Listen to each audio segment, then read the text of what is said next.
Boys and girls, welcome back to Mainville TV and Outdoors. We have a lot to update you guys on, not just the house, but the garage, the property. We also have an unboxing from Finntrail, so stay tuned for that.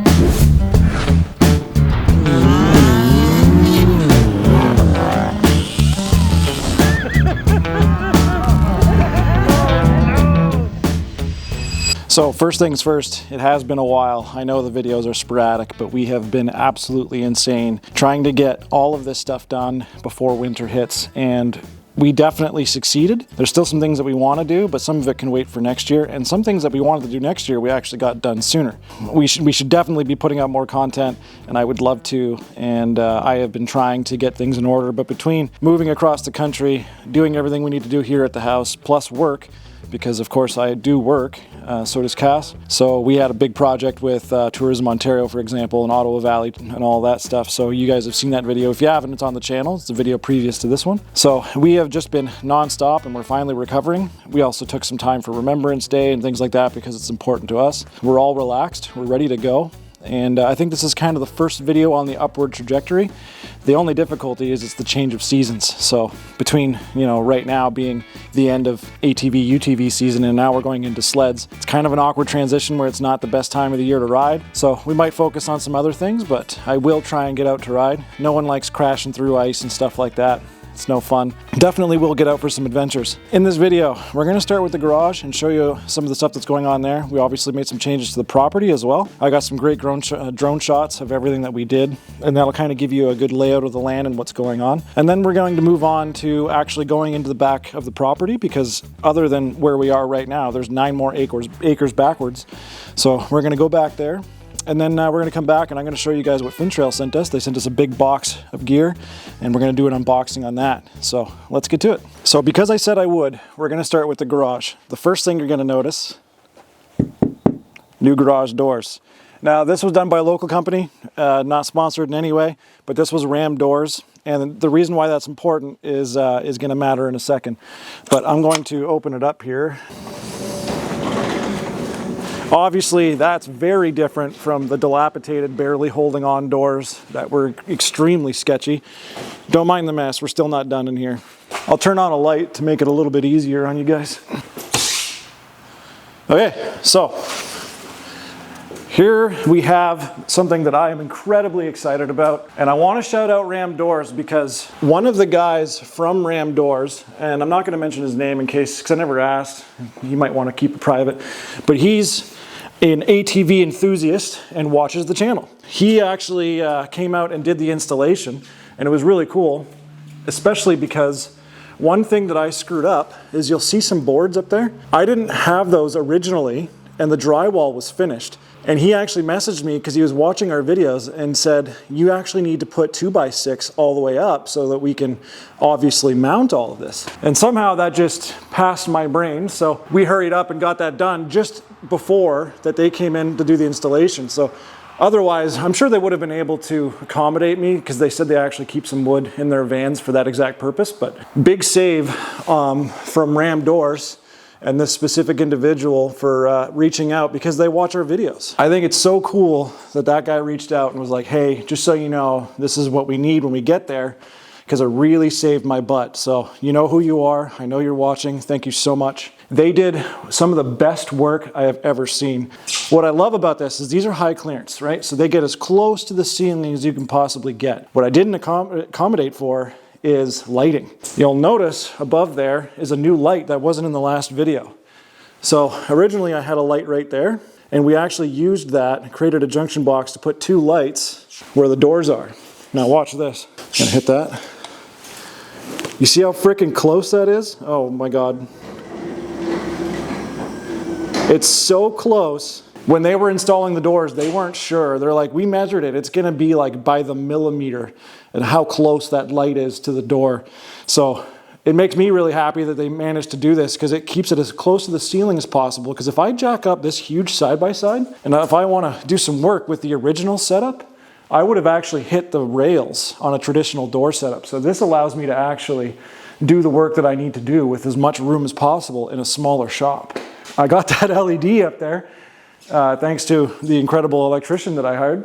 And we did not think this through as to the high clearance doors, but it really worked out and I'm pumped for it. I have to say their workmanship is incredible. So behind this drywall is the original work from the previous owner or one of the previous owners, and everything is bowed and strapped completely incorrectly. So I warned them like, hey, you know, getting these new brackets installed straight is going to be a nightmare, but they had the laser levels out and they made my OCD happy. They absolutely nailed all the rails. You can see we had to temporarily put the old garage door mounting hardware back up so that people can come in and out of here and work.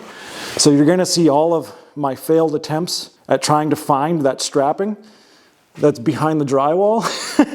So my mud and paint guy is actually coming tomorrow as of this video. Today's Thursday, and he's gonna come fix that up while I'm at work. There's also a few touch-ups that needs to happen there. You can now see where the air compressor is going to go. And I actually installed some blinds, which is great. I also did a bunch in the house as well. Super easy. The only thing I find weird is now you can't pull on a string to open these because I guess it was a danger to kids. Like, okay, that's news to me. I don't have kids, so I didn't know that was a thing, but you can't actually pull those up now. You have to buy motors for them. So the only thing you can do is kind of open and close them this way, which for a lot of applications is fine. I never opened them anyway, but that's what's going on there. What we've got going on up here is the wall mount motors, and that's tucked up right to the ceiling. And that's the light that works with it. So as soon as you open the door and you're like driving the truck in or whatever, that light will go off, the manual lever. They tucked all the wiring, garage door opener and the lock. So these auto lock and everything as well. Sorry about the light going in and out on this camera. But they also installed wireless units on this side. And just outside the door is a keypad for me to open it that way as well. So easily one of the slickest things I've ever seen. Nicest garage doors I've ever owned. And I'm super happy with them. So you know who you are, Ram Doors in Ottawa, you guys rock. Thank you so much. They went above and beyond for me, and I always appreciate that. And their workmanship is A+. So at this point, it's just some touch-ups, and we're done in here. We're done. The only thing I have left, and they come December 1st, right now it's like November 22nd or something, is I have a bunch of custom cabinets that are gonna go in here. Floor and top, and then like wardrobe cabinets, and I have a bunch of little stuff. So there will be probably one more video on getting this shop functional for you guys on this channel, and that'll pretty much wrap up the series. From there, you'll see regular content in this shop because it's ready to go. It's heated, it's finished, everything's functional, everything's gonna be put away. Like, I'm so excited for that. So that's the garage update. Outside the garage, obviously you can see the pavement that we did. You saw that in the last video, but we had to make one more change. This is the thing that we thought we were going to be doing next year, but we actually managed to find some time. So what you're looking at here is another addition to the driveway, and it's specifically for what you're looking for. We bought a 12 by 24 Amish shed. So that's just a pine board and batten steel roof, like 4-window. It was delivered. It was super awesome. Like, they literally just dropped it and it's good to go. And I also needed parking for the trailer. I may also move that over here too, but it might end up going on my truck. But this is a big space so that when I'm coming into the driveway, I can literally drop off the toys here and nothing's in the way. So our trucks are going to be right where they are because my truck has to be plugged in the winter. And then obviously if we have guests, we have that whole side parking. And our long-term goal is this whole side between this house and my neighbor's house is we're going to be planting trees, bushes, and a bunch of other stuff. Not that we don't like our neighbors. Our neighbors are awesome, but some privacy is nice. I can tell you we do like our neighbors. I'll show you what I built over on that side. So in order to get this done, we brought in about 2 truckloads of this gravel. And I know what you're thinking, why would you pave this and then just leave this gravel? So we actually had to do a bunch of groundwork here that we couldn't get done in time in order to support new pavement. So we got what was already compacted and we're gonna get this prepped. We may end up doing this in pavement down the road, but for now, this will work out just fine. And the way it works is now that we do have groundwork done here, it's prepped for when we want to do it. So we had to get all of this done over a couple of days because we had to go in and out and get more gravel and stuff like that, pack the edges, and this all ended up on a Sunday and that was showing up on Monday. So it's all made by the Amish. So basically my understanding is they have a contract to go and clear a bunch of land that was damaged by wind and tornadoes and stuff. So they have a lot of this pine and different materials very cheap. So what they're doing is bringing it back, milling it up, and then creating all of these different sheds. There's a variety of them, chicken coops, you can get all sorts of stuff, wood sheds, or these barn style sheds. So for what these are being made for, between my time, like labor costs and actual material costs, I don't think I could make one of these reasonably. So I had one of these shipped and delivered for next to nothing. Obviously we got it all dialed in. It's very in line with my driveway, which is perfect. It's exactly what I wanted. The trailer that dropped this off from Kodiak Sheds basically can not only just drop this thing, but it can drive sideways, it can tilt, and it's like a Transformers trailer. But what this allows us to do is put all the things that I don't want in the garage away. I don't need any landscaping stuff in the garage. I don't need a generator and power washer or that motorcycle when it's going to be winter. We're obviously not going bicycling anytime soon, but the tractor has a place to exist. I may run into some troubles when it's minus 40 and I'm trying to snow blow the driveway or something, but we'll see. This thing starts really well after the glow plugs are set for 30 seconds or so, but same with garbage bins and things like that. So we now have a space for all of this, which frees up more space in my garage, which allows my smaller garage to have more room to be functional for our business. When we're working on ATVs, we're doing maintenance, we're doing whatever, that shop space is more than big enough now than ever to do what we do here on Mainville ATV and Outdoors. So yeah, shed, A+, something we wanted to do next year. We've got it now. It's dialed in. Couldn't be happier with something like that. The only thing I want to add basically is it looks like it matches the house now, but we actually have siding picked out that's getting done on the house in February, and it's not going to look like that anymore. So we're going to have to do some paint work on this, but you'll see that in a future video. I also built a bridge because I didn't have enough going on, I guess. But one of the things we're realizing, because we do love our neighbors, they're fantastic, is when you want to go visit them, you have to go all the way down that driveway, all the way over, and then all the way down this driveway. So my wife said, can you build us a bridge? I said, well, yes I can. Not my first bridge. If you guys don't know, once upon a time, I was a combat engineer.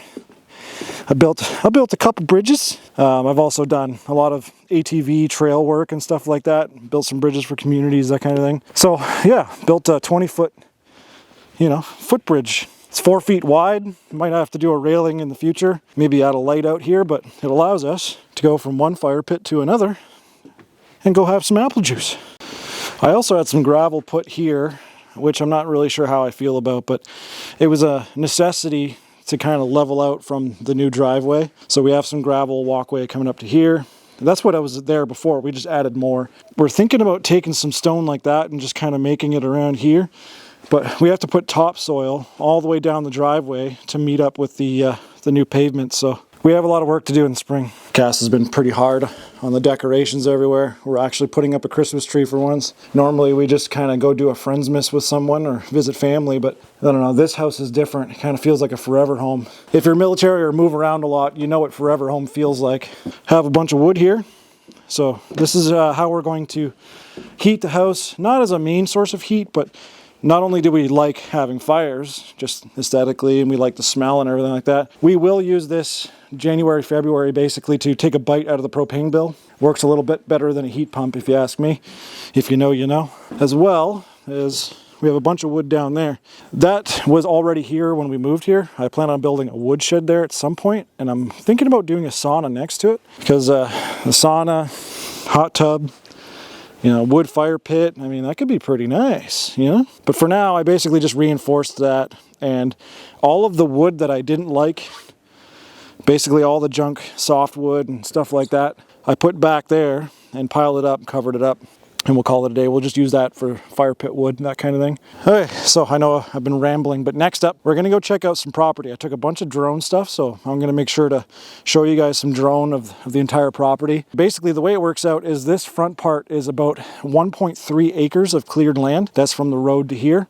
And then the rest of it up to 10 acres is straight back. So from here, it goes up and down a few times. We have swamp, we have like an open plain area. We have plenty of woods, tons of maple trees. We're gonna show you what's going on back there because I think I have a sweet spot for a bounty hole. Okay, so coming from the backyard, there's a trail here. This is actually a trail that multiple previous owners have worked on, I can tell. So I don't know who did the majority of the work or whoever, but someone already did this. So this trail actually goes about 2/3 of the property to the back, to the point where you can see where they had a bunch of deer stands over the years and, you know, hunted deer on this property. Because behind this property is basically nothing. It's there's a marsh, a protected marsh that's privately owned, and then there's basically, I think there's some government property, and then you end up on other people's large properties on a parallel road. There's basically no way to come up behind me on this property, especially with a creek that's kind of running in between and the swamp and marshland. So if you run into my property, it's because you came from an adjacent property or something like that. But no one can build behind me. No one can put an easement through here or anything like that.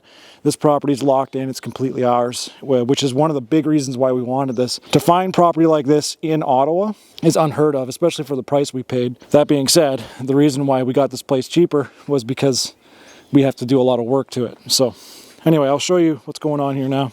So this property is full of maple, a little bit of elm. There's some ash.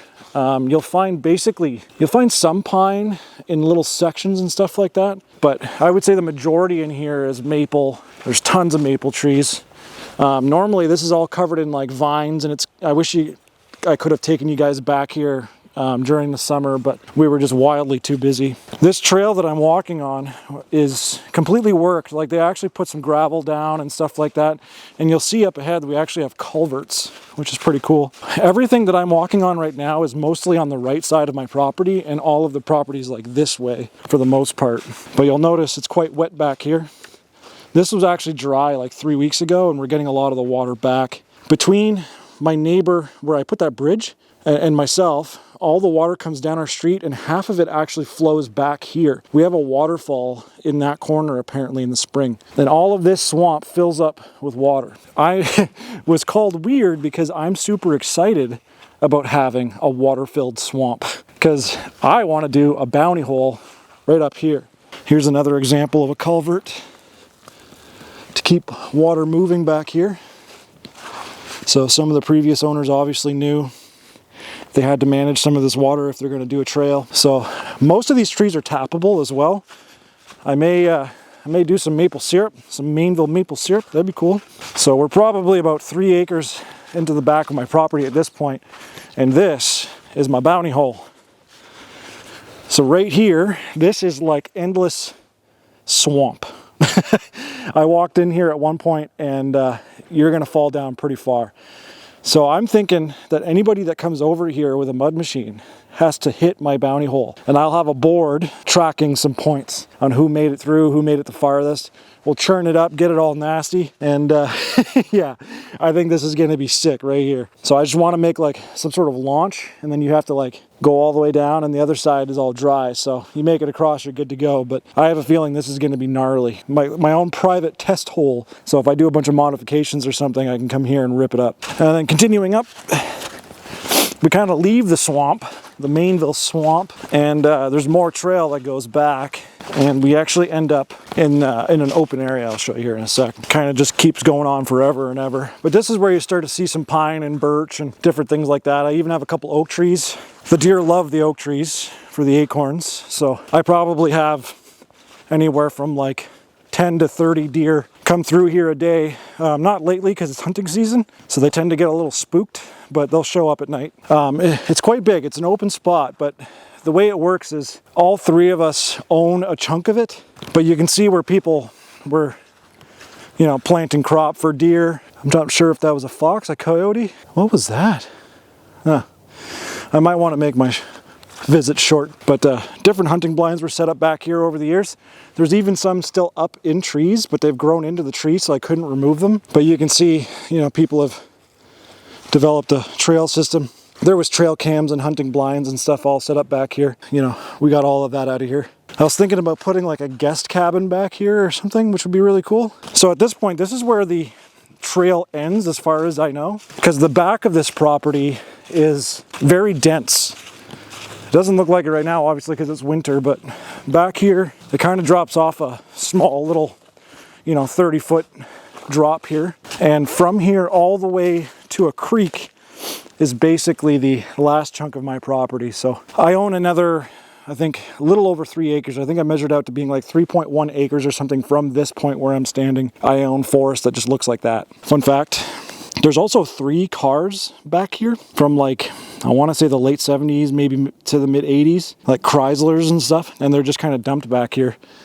Not sure what the deal with that is, but I can tell you that if the car made it this far, some of these trees didn't exist at the time. But that's kind of the end of the property, and you can go forever back here. And essentially you'll end up on an adjacent marsh property that I was telling you about. They can't build back here because it's all protected, or at least it is for now. So even if they did, I have 9 acres of property between me and whoever develops over here, so it's all good. Fat kid on a long walk, so out of breath. I should probably walk more. I hope that gives you an idea of what the property's like. I wanted to show you guys when it was a little prettier. Things just got away from us, got out of hand. It has been hectic, but things are finally winding down. I'm ready to live some life again. Moving across country, if you've ever done it, you know it's insane, especially when you're dealing with the amount of stuff that we have or how fast we have to do it as military. It's nuts. You know, the military does take care of us on a move, so not much to complain about in that regard. Yeah, I think this is our little slice of paradise, and we're very fortunate to have it. We work very hard to have it, and I just want to find ways to use the property for ATVs and side-by-sides. You know, maybe host something cool back here. I don't know. We'll find out. If you have any ideas of what we can do with the property, please drop it down below. If you're new here, do me a favor, like and subscribe. Helps us big time. Make sure to leave a comment, ask questions. I will be here to answer, help you guys out. If you've been here a while, thank you for watching. It means a lot to us. It's not just YouTube spiel. I know that I'm in a privileged and unique spot, and it's because of you guys that I have this. So thank you very much from Cass and I for just partaking in our little adventure and bearing with me and having patience, obviously, on the house build, because I know you guys want riding content, and I promise you, so do I. So we'll get to that soon. What are you doing?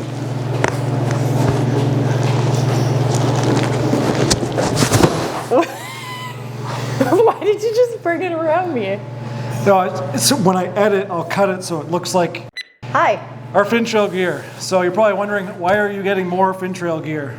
We actually moved from Saskatchewan to here, which means we're not going to the mountains anytime soon unless we fly in. Yeah. So Don't look at me. we had a chat with Finntrail, and they actually sent out insulated, and in my case, float suits. I get to drown. And the last time we got suits, it was so early, they didn't even have their boots available yet. They were still going through all the design phases and stuff, and we didn't actually see the boots until when we went to work the Finntrail booth, yeah. Toronto Power Sports 2022. So anyway, in here we have a few products we're going to go through. I did open the box already, and that's because I was already burning a bunch of cardboard, and there was some paper in here I wanted to get rid of, but I have not seen any of this stuff yet. Okay, first thing. I'm cold, by the way. That's why I look like this, because the heater is blowing over.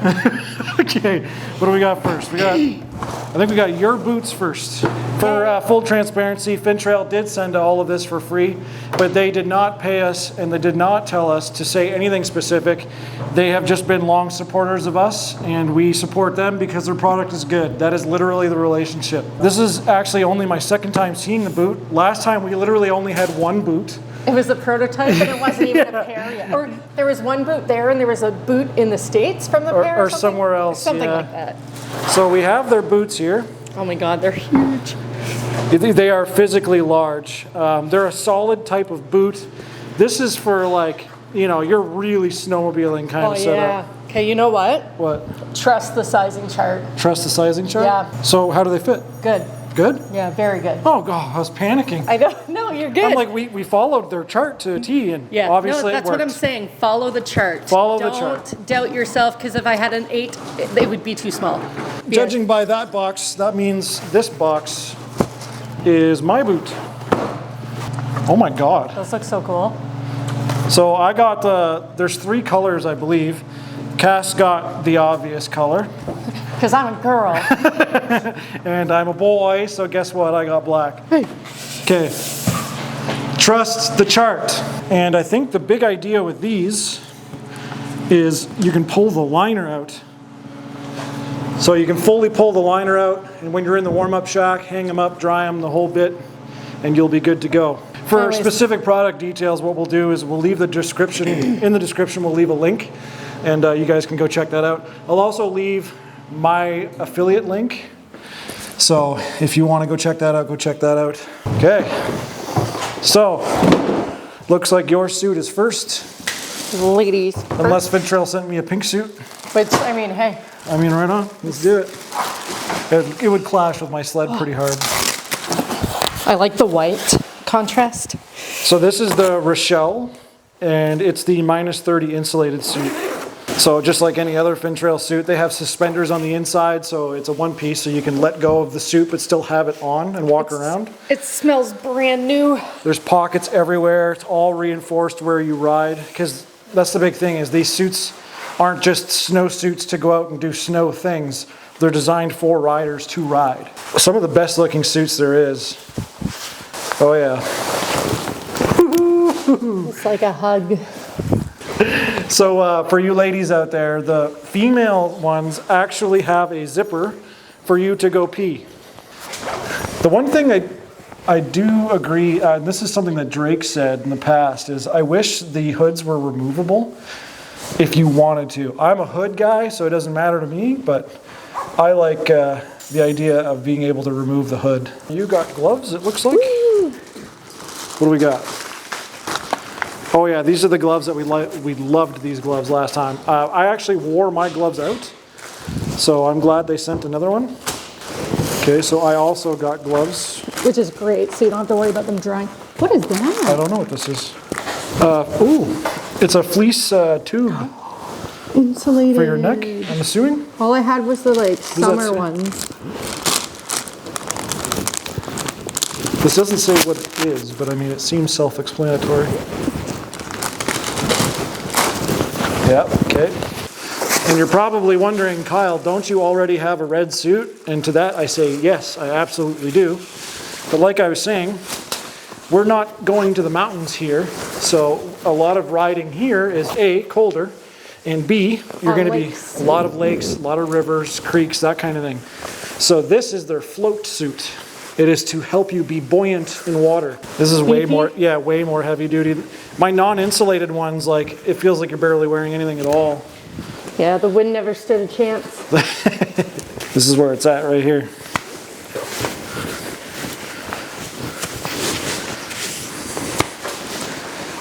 The inner suspenders, such a good idea.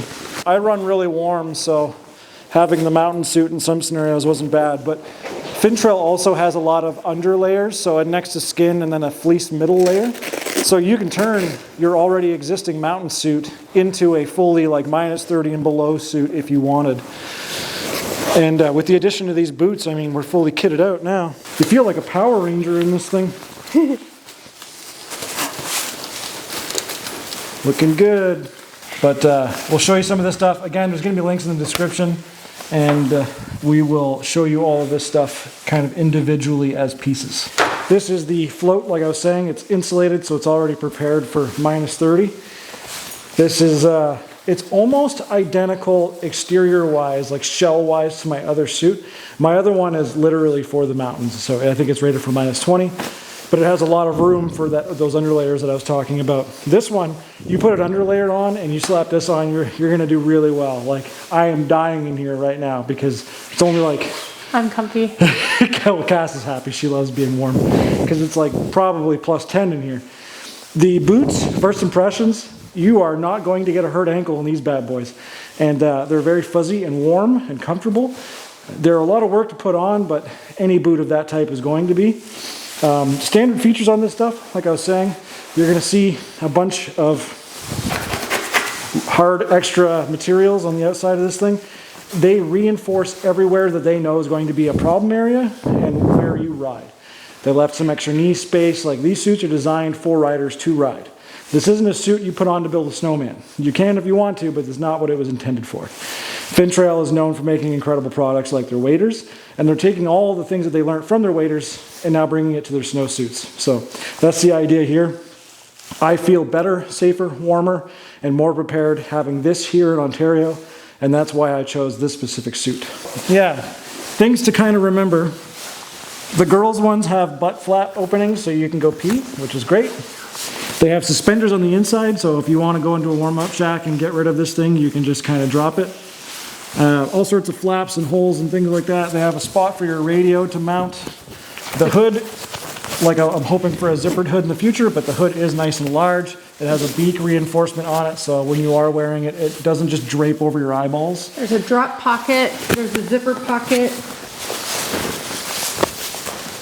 So on that note, thank you again, Finntrail. I hope this gives you an idea of what's going on with some of these suits.